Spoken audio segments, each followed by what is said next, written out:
Good morning students, you are most welcome to my YouTube channel home classes go. And आज आप लोग एक class 10th का poem है जिसका नाम है the empty heart. The empty heart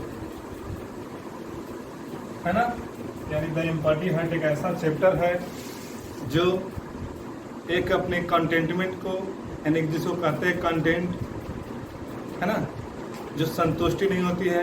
दुनिया में ऐसे बहुत सारे व्यक्ति हैं जिन्हें बहुत चीज़ मिलने के बाद भी संतुष्टि नहीं होती है ना। यानी कह सकते हैं इसके जो लेखक है वो पैरिसमिथुरन है। पैरिसमिथुरन। तो बच्चों, इनका जन्म हुआ था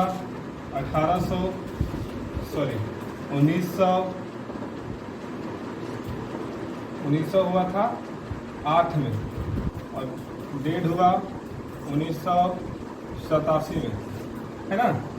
1908 में इनका जन्म हुआ था और 1987 में इनका डेट हुआ था।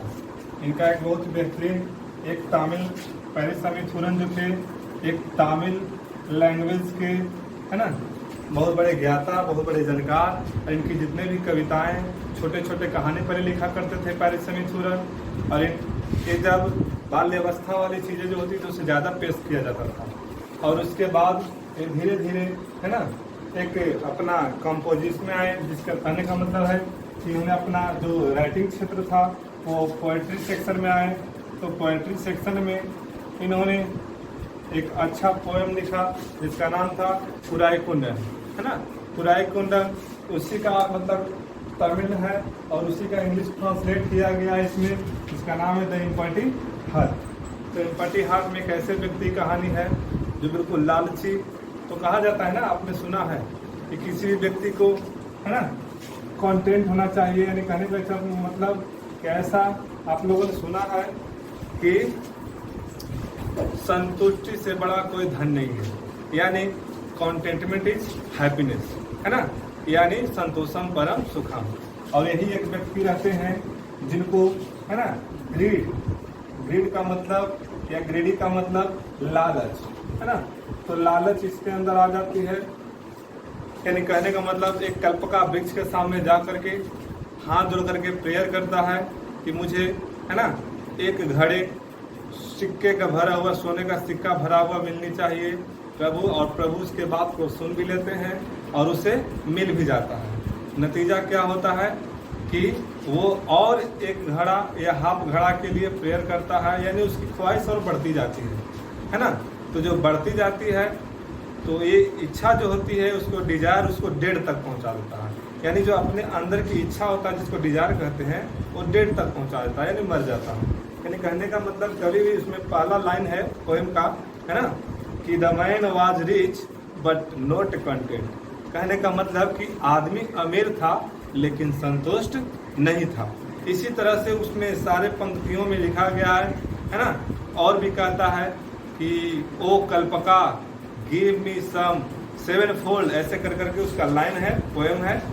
और अंततः उस व्यक्ति की डेथ हो जाती है, मृत्यु हो जाती है और उसका संतुष्टि कभी पूरा नहीं हो पाता। इसलिए कहा जाता है कि संतुष्टि से बड़ा कोई सुख नहीं है। यानी कह सकते हैं कि सब्र की डाढ़ में मेवा फलते हैं। अर्थात इस कविता का अगर कोई भी आपसे पूछे what is the critical point, है ना, तो क्रिटिकल पॉइंट के लिए आप यही सोचेंगे, इस कविता का मुख्य बिंदु यही है कि हमें कभी भी लालच, घमंड नहीं करना चाहिए। ये ह्यूमन बींग्स के कह सकते हैं ना कि the main weakness of human beings is grade, है ना। यानी कहने का मतलब सबसे बड़ा जो मानवीय गुणों में जो सबसे बड़ा है वो क्या है, घमंड है, लालच है। इसके वजह से आप लोगों ने सुना होगा ना रामायण की वो कथा कि रामायण को अपना घमंड ही ले डूबा। बार बार कहा जाता है लेकिन फिर भी किसी की बातों को सुनने वाला नहीं है, अर्थात वो घमंड में ही मारा जाता है। और सबसे बड़ी बात, कुत्ते वाली कहानी सुने होंगे जो लालच बुरी वाला है ना, जो हड्डी लेकर के जा रहा था पुल के पास और जैसे पुल के नीचे देखा तो मेरे ही जैसा एक और कुत्ता वो भी हड्डी लिए हुए है, तो जैसे भोंकने का कोशिश करता है ना, उसका हड्डी नीचे गिर जाता है। यानी कहने का मतलब कि लालच के चक्कर में उसका अपना भी हड्डी चला जाता है। है ना। तो बच्चों हमें ऐसा सोचना चाहिए कि हमें लालच नहीं करनी चाहिए। अगर हम ऐसा लालच करते हैं तो हमें भी वैसा ही पढ़ना होगा। और नेक्स्ट वीडियोज में आपको इसका ऑब्जेक्टिव क्वेश्चन दिया जाएगा और लाइन बाय लाइन हिंदी किया जाएगा। तब तक के लिए धन्यवाद। हमारे वीडियो को चैनल को सब्सक्राइब जरूर करें।